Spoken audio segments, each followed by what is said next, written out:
Guys, അപ്പോൾ ഇന്നും എൻ്റെ ഒരു ധൃതി പിടിച്ച മോർണിംഗ് ആണ് കേട്ടോ.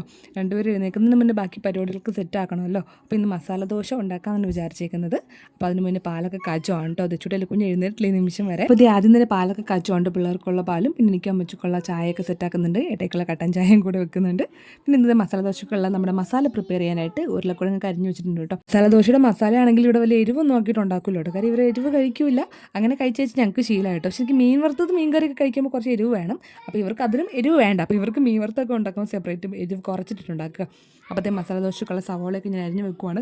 ഈ ഒരു വീഡിയോയിൽ നിൽക്കുന്ന നമ്മുടെ പൂച്ചക്കുഞ്ഞുങ്ങളെ കാണാം. പക്ഷേ ഈ വോയിസ് ഓവർ കൊടുക്കുന്ന സമയത്ത് നമ്മുടെ കുഞ്ഞുങ്ങളൊന്നും തന്നെ നമ്മുടെ ഒപ്പം ഇല്ല കേട്ടോ. അതൊക്കെ പോയി ഞാൻ കാര്യങ്ങൾ പറയാൻ വഴി എങ്ങനെയാണെന്നുള്ളത്. ആ സമയത്തേക്ക് തെച്ചൂട്ട് എഴുന്നേറ്റ് വന്നു. പിന്നെ അവൾ നോക്കി ആക്കിയിട്ട് തിരിച്ചു കൊണ്ട് കിടത്തി ഉറക്കിയിട്ട് അടഞ്ഞ് ബാക്കി പരിപാടിയിലോട്ട് കടന്നു. കാര്യം എനിക്ക് നേരത്തെ പോകുമ്പോൾ പിന്നെ അവളെ വെച്ചുകൊണ്ട് ചെയ്യൽ പാടായിരിക്കും. അപ്പോൾ അവളങ്ങ് ഉറങ്ങി ഉറപ്പിച്ചപ്പോൾ ഞാൻ പിന്നെ അകത്തോട്ട് കയറി വന്ന് ബാക്കി മസാല ദോശൻ്റെ മസാല ഉണ്ടാക്കുവാണ് കേട്ടോ. കുറച്ച് എരിവ് മതി. ആകപ്പാടെ മഞ്ഞപ്പൊടിയും പിന്നെ ഒരു പച്ചമുളക് മാത്രമാണ് ഞാൻ കീറി ഇടുന്നത് കേട്ടോ. കാരണം എരിവുണ്ടെങ്കിൽ ഒട്ടും കറി കഴിക്കില്ല. രാവിലെ പിന്നെ കഴിച്ചില്ലെങ്കിൽ പിന്നെ പഞ്ചസാരെങ്കിലും കൊടുത്ത് അഡ്ജസ്റ്റ് ചെയ്യും. ധൃതിക്ക് പോകാൻ നിൽക്കുന്ന സമയത്ത് ഫുള്ള് നമുക്കിന്ന് കഴിപ്പിക്കാൻ പറ്റില്ലല്ലോ. പിന്നെ എന്തെങ്കിലും കഴിക്കേണ്ടത് ഓർത്തിട്ടാണ് എരിവ് തീരെ കുറച്ച് ഇടുന്നത് കേട്ടോ. അങ്ങനെ മസാല ഏകദേശം ആയിട്ടുണ്ട്. ഇത് ദോശ ഉണ്ടാക്കണം. ഞാൻ എനിക്കുള്ള ദോശ മാത്രം ഉണ്ടാക്കിയിട്ട് പോകണേ. ബ്രേക്ക്ഫാസ്റ്റ് ഞാൻ കൊണ്ടുപോകണമല്ലോ. ഈ മസാല ദോശയിൽ ഒരുപാട് വെറൈറ്റീസ് ഉണ്ട്. അപ്പോൾ എനിക്കതൊക്കെ കാണുമ്പോഴൊക്കെ യൂട്യൂബിൽ കാണുമ്പോൾ കഴിക്കാൻ തോന്നും. പക്ഷേ അതൊന്നും കുത്തിയിരുന്ന് ഉണ്ടാക്കാനുള്ള സമയമില്ല. അപ്പോൾ എപ്പോഴും നോർമലി ഉണ്ടാക്കണ പോലെ ഉണ്ടാക്കുക. മുട്ട ദോശ അങ്ങനെ കുറേ വെറൈറ്റി ദോശകൾ കണ്ടിട്ടുണ്ട്. അതൊക്കെ ഉണ്ടാക്കണം എപ്പോഴെങ്കിലും സമയം കിട്ടുക.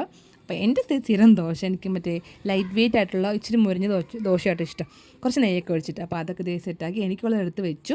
പിന്നെ തെച്ചൂടി ഇടയ്ക്കിടയ്ക്ക് ഇങ്ങനെ കിടന്ന് ബഹളം ഉണ്ടാക്കുന്നുണ്ട്. അപ്പോൾ എനിക്ക് തോന്നി എഴുന്നേക്കുമെന്ന് പേടിച്ചിട്ട് ഞാൻ മുറിയിൽ പോയി റെഡി ആവാണ്ട് നേരെ അമ്മച്ചിയുടെ മുറിയിൽ പോയിട്ട് എൻ്റെ മേക്കപ്പ് ഐറ്റംസ് അതിൽ നിന്ന് എടുത്ത് വെച്ചു. എന്നിട്ടാണ് അമ്മച്ചിയുടെ മുറിയിൽ നിന്ന് ഒരുങ്ങിയത് കേട്ടോ. കാരണം ഇടയ്ക്ക് ലൈറ്റ് ഇട്ടുകഴിഞ്ഞാൽ പിന്നെ അവൾ എഴുന്നേക്കുമെന്ന് ഡൗട്ടുണ്ട്. പിന്നെ അനിയത്തി എഴുന്നേറ്റ് കഴിഞ്ഞാൽ എന്തായാലും ഒച്ച വെച്ച് കരഞ്ഞ ചേട്ടനും കൂടി എഴുന്നേൽപ്പിക്കും. അത് വേണ്ടല്ലോ, എന്നാലും സമയം പോയി. അതുകൊണ്ട് ഞാൻ ധൃതിക്ക് വന്നിട്ട് അമ്മച്ചിയുടെ മുറിയിൽ നിന്നിട്ട് ഫുള്ള് റെഡി ആയത്. എന്നിട്ട് നൈസായിട്ട് ഇറങ്ങിയിട്ട് ഗൈസ്. അപ്പോൾ എന്തായാലും ഇന്നത്തെ ഒരു മോർണിംഗ് വീഡിയോ ഇത്രയുള്ളൂ. നമുക്ക് വേണ്ടി അടുത്ത വീഡിയോ കാണാം. ബൈ.